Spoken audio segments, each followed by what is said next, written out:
Hello, everyone, and welcome to our in game chat segment. What we're going to be talking about is Microsoft trying to end Sony. Should we really let Microsoft and Xbox just freely purchase publishers as they please? What's their end goal here? Are they trying to be the Amazon of gaming? Does this spell trouble for Sony and PlayStation? Kelvin, I wanted to talk about this because it seems like Microsoft has like an ulterior motive behind them. Like they're saying we want everyone to play together and be great and everything's fun, but it looks a lot like from the outside that they're trying to have a monopoly on gaming. Do you agree? Yes and no. I mean, let's play devil's advocate for a second here. Sony is doing the same thing, right? I don't think they're just doing it in the scope and the caliber that Xbox is doing it, right? Because Sony has purchased several companies in the past 2 or 3 years, right? But they're just not as major impactful companies as like Bethesda, right? And Activision. So these are huge titles, huge companies that Sony or Microsoft has acquired, and it's like it makes you wonder, right? Well, once that happened, it's like, oh, hang on, like, what are you guys trying to do here? What are the ramifications from that, right? You're not really able to know that until it's actually happening, and I feel like Sony is worried about that because then they're not able to have control of the landscape as much as they're trying to right now, right? A lot of what they have right now, Sony, is their first party titles, and that's kind of like what they have over the competition right now. And so they really want to make sure, like, for example, Final Fantasy 16 just came out, and it's not a first party title, right? It's a third party title from Square Enix, but they have some type of agreement, some type of partnership that allows it to be exclusive to Sony. And so those are the things that Sony tries to do to really help invigorate people to come over to their side. And that can't really happen if Microsoft owns a good portion of the landscape, right? Right. I mean, we look at just like some of the studios they have under their wing right now. They have 343 Industries, a coalition, Rare, which has Banjo-Kazooie, Mojang, Obsidian, Playground Games, Take 10 or Turn 10, and then they have ZeniMax, which is Bethesda, right? They have Arcane, they have ZeniMax, they have Roundhouse, Tango Gameworks. Like they have a ton of things, and this is not including pending Blizzard Activision, and Blizzard Activision has World of Warcraft, Call of Duty, Diablo, Hearthstone, Overwatch, and let's not forget about this juggernaut, Kelv, Candy Crush. You joke, but it's a juggernaut. No, it's a huge juggernaut for like, you know, the mobile seriously. side, you know. He's like, you joke. No, it makes a ton of money for them. And then they're also working with other publishers as well, like tight partnerships. Like look at League of Legends Riot, right? And they have like if you get Game Pass, you get all of the legends for free with it included, and you get a bunch of different perks. So they're working with that. Where's PlayStation on that? PlayStation's doesn't have anything with that. And then Atlas, we have all the games are coming out to Xbox day one on Game Pass. So like they have a lot of leverage here and now they're trying to get in bed with Square Enix as well. They're gonna be like, hey guys, you can sell so many more copies of Final Fantasy 16 if you just come to Xbox. We would love to have you. So it all sounds great on paper, but is it great for the industry itself? And I don't necessarily think it is, right? Because if Xbox just controls everything, there's no competition. They're going to come out with games like Redfall, right? It's what's going to happen is that the quality won't be there. And it makes me a bit nervous. And I understand now why Sony kind of is taking the Nintendo approach with things right now, right? They're saying, we're going to come out with these awesome titles that you're going to come back for, right? Whenever we drop a Last of Us, whenever we drop a God of War, whenever we drop a Ratchet and Clank, you're going to be there. You're going to buy those games. Because if they don't have those, Kel, what does Sony have? Not much. And that's the problem, right? That's why I think we've talked about this before. This is why they don't do the Game Pass service, right? This is why they can't afford it, right? They can't really do that because they really rely on their first party titles, and doing that and putting them on Game Pass, they're not going to make a profit. That's why they have to sell these games at whatever it costs, $70, to like make that profit and to continue investing in these titles, continue investing in, you know, the Horizons and the God of Wars and all those like AAA titles, because that's what gives them that income, right? Obviously, on top of the console themselves, the software side of things and the hardware side of things kind of combine together to help them get that revenue that they need. Game Pass and Microsoft are on a different level, and we've talked about this before too, where they're huge. They own so many things. They own like, Windows. So that's something that they're like one of the biggest industries in the world, right? They can deal with the loss of the console and of the hardware, and they can deal with the loss of the software, no problem, because they have other avenues to help kind of recover and recuperate all that loss. And so for them, Game Pass is like, all right, well, we're giving a service to these customers, and they love the fact that they can just play these games for free, kind of like a Netflix service. But is that, like you said, is that really healthy for the industry, right? You are going to have eventually, if this continues 10 years down the line, 5 years down the line, where it's just going to be Sony, Microsoft, and Nintendo, right? The smaller titles, the smaller publishers aren't going to really have a say in anything because Sony, Microsoft own everything, right? And so that doesn't really help the industry much, because there's only two huge companies that are kind of controlling the environment, and there's not much leeway for anything else. Yeah, and let's talk about like the Asus ROG Ally real quick, right? They are known, they had a partnership with Microsoft, with Xbox, right? It comes installed with Windows, and they kind of, Xbox is like, see, like, we're backing this. You guys should buy this handheld because that's kind of like Xbox almost weaseling their way into the handheld space, because they know they can't compete with Nintendo with the handheld. Sony they've tried and they can't. They failed. They just can't do it.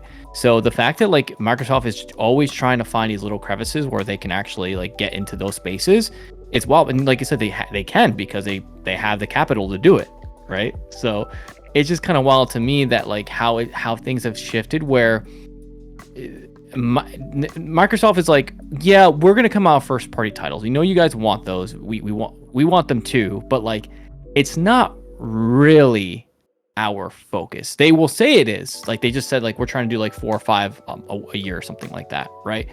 But when you compare a Microsoft title to a Nintendo title and a PlayStation first party title, there's no competition. There's nothing. You can say what you want about Halo, but look how bumpy Halo has been. You can say what you like. Look at Redfall. Redfall was bad. But whenever PlayStation and Nintendo comes out with stuff, it is always polished every single time, 100% of the time. It is extremely rare when a game isn't great. We could talk about Pokemon Scarlet and Violet, where it had like little issues, but like it's dumb, but Nintendo can get away with it. I hate it, but they just can. That's just who they are. Same thing with Tears of the Kingdom. Like they could say like, this is a whole new world, but it's the same world. But think about if like PlayStation or if Xbox did something like that, they couldn't get away with it. And like I said, like, yes, Xbox does these things that are kind of shady, but they can't get away with stuff like the other publishers can, I guess. Agreed.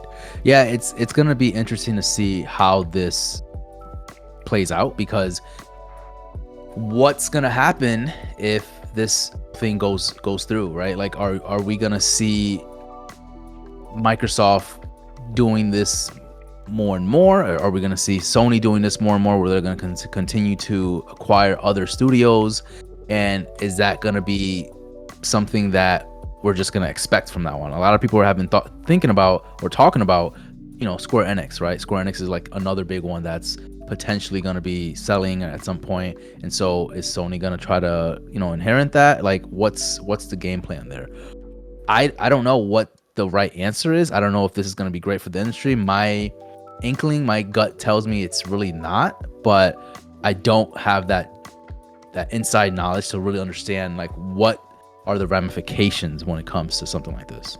This is, for me, when we look at like Blizzard Activision, it is going to be extremely hard for you to cancel your Xbox subscription, right? If your WoW account is connected to it, if your Riot account is connected to it, and now you have Game Pass, right? For example, I have Game Pass and I have my Riot account connected to it, which allows me to have I can play as every single champion, right? Now, they just made it so much harder for me to pull the plug on it. Not only do I lose all of my Game Pass games, that's whatever. Now you know all those the other game you were playing, you can't play all those things. You don't get those benefits as well. So now if you plug in Activision, all those benefits go away if you cancel a subscription. So to me, I'm like, I don't like that model. I liked how things are a little more separated and stuff. Like, yeah, it seems like a good deal, but then if you don't want it anymore and times are tough, you suffer badly for it, in my opinion. And I actually do like that Nintendo doesn't force that down your throat like Microsoft does. Microsoft is pushing heavy the subscription model, and as we know, like, people are getting sick of subscriptions. Look at Adobe Photoshop, or Adobe. It's like, now it's a subscription. Everything is a subscription now, and you never really get to own anything anymore. Even cars are going that way. They're going toward a subscription model. So I think what it's really about is Microsoft is really trying to be a subscription service. Like you said, the Amazon, right? I think a lot of people talk about. Let's talk about we just talked about the Game Pass pricing going up a little bit, right? Say Microsoft decides to up the price again, like they just did. Now you're kind of like stuck, right? You don't want to lose all these things, and now you're forced to pay an extra. They're just gonna do that over and over, right? They're gonna get you in, and they're gonna know that you don't want to leave because you have all these perks, because you invested so much in this game and so much in so much time in it. And now they have you. So now it's like, all right, let's just up the price more, because there's not much else for you. There's no competition, right? It's only Sony, it's only Nintendo. Nintendo's not really in that field. And so there's no other competition. So you're kind of forced to stay here with us. And that's kind of like their motive, whether they say it or not. And that's, I think, my issue with the whole Activision, Bethesda kind of like acquisition as well. So that's kind of like where I see things going, and it's not going to be great. Yeah, I think that's the biggest thing, right? Is people look at my Xbox and PlayStation, right? And I would say PlayStation and Sony are more separated from each other than Microsoft and Xbox is, right? Primarily, Sony has always been a hardware company. Correct. Headphones, TVs, always, right?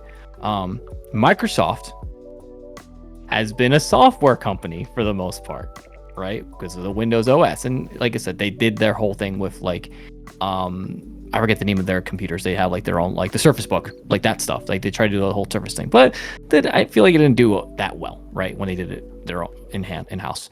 So to me, like, hardware isn't really their thing. That's why they haven't been really pushing the hardware as much as, I know they're coming out the Series S, but they're able to sell these things at, pretty cheap compared to what they can sell them for. I think Sony's actually selling the PlayStation 5 at a loss at one point, right? They were selling them at losses. Yeah, I think the first year or something. Yeah. Yeah. So for me, it really does hurt Sony when Microsoft is really trying to buy all these things out, because they have the capital to do it. They're able to do it. So that can kill Sony, and we don't want to see Sony be killed, because we get these Final Fantasy 16s. Once you open the window to all these, the quality is going to go down. The quality will 100% go down. Why do you think Nintendo has been its own bubble forever? They don't ever work with anyone, because we know that if there's too many cooks in the kitchen, it's gonna turn to shit. And that's what I'm afraid about with Xbox, is there gonna be way too many cooks in the kitchen with these games, and we're gonna get subpar titles. Yeah, and then again, that can be said with Sony too, right? Say Sony kind of takes up the majority of the landscape. That's going to cause them to maybe back up a little bit on the quality of their titles, right? Because again, the competition is light. The competition isn't there anymore. And so they're like, all right, well, we don't have to worry that much, right? So we have a good portion of the industry. So why worry about how great these titles should be? Terrible mindset to think about, but it's possible, right? I don't know. This is what I'm thinking about regarding how business is in the gaming industry. And so if they don't have competition, then there's no reason to invest that much in their titles and spend that much more, because they don't need to, right? So yeah, there's a lot of politics when it comes to this. But we're gonna go ahead and end there, guys. Thank you so much for joining in. We appreciate all your support. If you guys want to support us, go to thegamingduopod.com. We have merch. You can go ahead and leave us a review on any of your favorite streaming services. Spotify, Apple, we would appreciate that. If you want to be on the show, also go on our website with a little guest form or just message us and we'll hear for you. Thank you guys so much for joining in, and we'll see you next week. Goodbye, good night, good morning, good afternoon.